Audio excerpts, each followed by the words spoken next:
আরে ওখানে ওটি কি পড়ে আছে? যাই তো গিয়ে দেখি ওটি কি।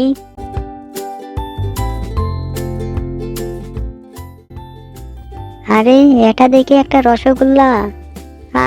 কতদিন এমন রসগোল্লা খাইনি, আজ খাবো মজা করে।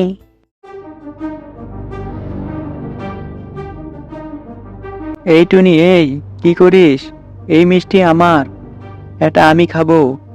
তুই যে ছোট, তোর জন্য এই মিষ্টি খাওয়া ঠিক হবে না। এটা কিভাবে তোমার হয়? এই রসগোল্লা আমি পেয়েছি, আমি এটি খাবো। এই বেটা টুনি, তুই আমার মুখের উপর কথা বলিস? তুই কত ছোট আর আমি কত বড়, আমার কাছে তুই কিছুই না। মিষ্টি খাওয়ার আশা বাদ দিয়ে এখনই এখান থেকে চলে যা, নয়তো আমি কিন্তু মিষ্টির সাথে তোকেও খেয়ে ফেলবো।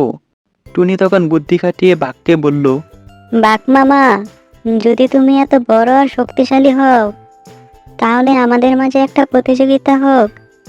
যদি তুমি জিতো তবে এই মিষ্টি তোমার, আর যদি প্রতিযোগিতায় আমি জিতি তাহলে এই মিষ্টি আমার। কে? তুই আমার সঙ্গে প্রতিযোগিতা করতে চাস? তোর কি মাথা ঠিক আছে? তোর মতো পুচকে পাখি আমার কাছে কিছুই না। এত বড় বড় কথা না বলে সাহস থাকলে আসো আমার সাথে প্রতিযোগিতা করি, নইলে বুঝবো তুমি অনেক দুর্বল। তোর তো সাহস কম না রে টুনি, তুই আমাকে দুর্বল বলিস? ঠিক আছে, আমি তোর কথায় রাজি। বল, কি প্রতিযোগিতা করবি? এর জন্য আমাদের একটি জায়গায় যেতে হবে, তুমি আসো আমার সাথে। ঠিক আছে, চল তাহলে, দেখি তোর কত ক্ষমতা যে তুই আমার সাথে লড়তে চাস।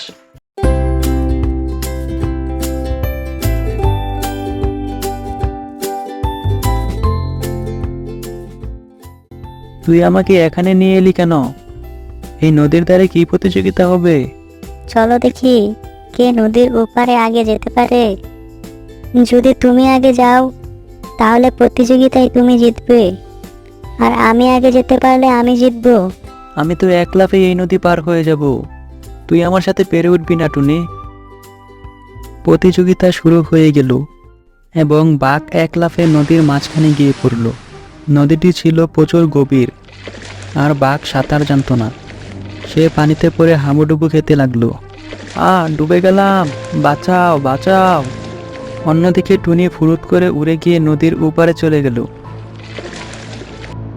বাঘটি যখন অনেক কষ্ট করে নদী থেকে উঠে এলো, টুনি তাকে উপহাস করে বলল, বাঘ মামা, তুমি অনেক বড়, কিন্তু আমার বুদ্ধি তোমার থেকে অনেক বেশি।